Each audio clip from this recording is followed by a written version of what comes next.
விவேக சிந்தாமணி என்ற நூலில் இருந்து பாடல் எண் 46 சிறப்பாக தொகுத்து வழங்குகின்றார் தமிழருவி வானொலியின் செந்தமிழ் தேனி தக்கோலம் என் எல்லாதனையா அவர்கள் உத்தரமேரூரிலிருந்து.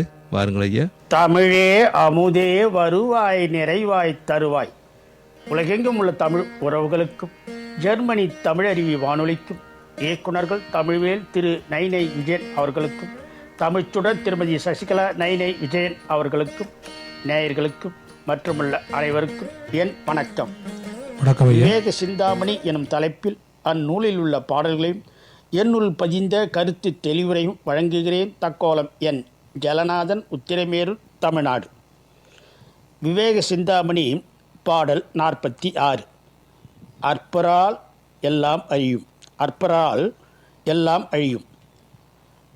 சொல்லுவார் வார்த்தை கேட்டு தோழமை இகழ்வார் புல்லர்.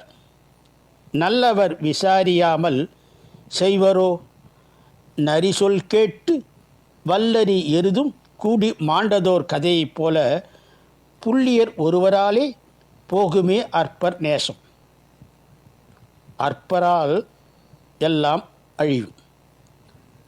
சொல்லுவார் வார்த்தை கேட்டு தோழமை இகழ்வார் புல்லர். சொல்லுவார் வார்த்தை கேட்டு தோழமை இகழ்வார் புல்லர். நல்லவர் விசாரியாமல் செய்வரோ. நரிசொல் கேட்டு வல்லரி எருதும் கூடி மாண்டதோர் கதையைப் போல புள்ளியர் ஒருவராலே போகுமே அற்பர் நேசம். கீழானவர் மற்றவரின் துர்போதனையான சொல்லை கேட்டு நட்பை இழந்து தம் நண்பர்க்கு தீங்கு செய்வார். ஆனால் மேலானவர் ஒன்றை நன்றாக விசாரணை செய்யாமல் தம் நண்பர்க்கு தீங்கு ஒன்றையும் செய்யார். மேற்கூறப்பட்ட அற்பர் நட்பு எத்தகையது என்றால், ஒரு வலிய சிங்கமும் ஓர் எருதும் உறவு கொண்டு ஒரு நரி அச்சிங்கத்துக்கு செய்த துர்போதனையால் அந்த எருது மாண்ட கதையை போன்று அற்பரால் அழிந்து போகும். மீண்டும் பாடலை பார்ப்போம். அற்பரால் எல்லாம் அழியும். சொல்லுவார் வார்த்தை கேட்டு தோழமை இகழ்வார் புல்லர்.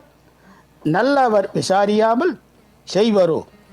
நரிசொல் கேட்டு வல்லரி எருதும் கூடி மாண்டதோர் கதையைப் போல புள்ளியர் ஒருவராலே போகுமே அற்பநேசம்.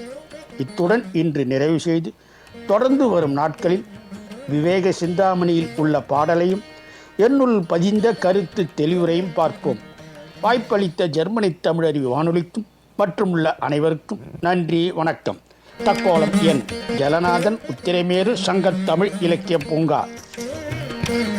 நேயர்கள் இதுவரை கேட்டது சிந்தாமணியிலிருந்து விவேக சிந்தாமணி என்ற நூலிலிருந்து 46வது பாடலும் விளக்கமும் சிறப்பாக தொகுத்து வழங்கி கொண்டிருக்கின்றார் தினந்தோறும் தமிழருவி வானொலியின் செந்தமிழ் தேனி தக்கோலமின் எல்லாதனை அவர்கள். நன்றிகளையா மீண்டும் இணைந்து கொள்வோம். நன்றி, வணக்கம்.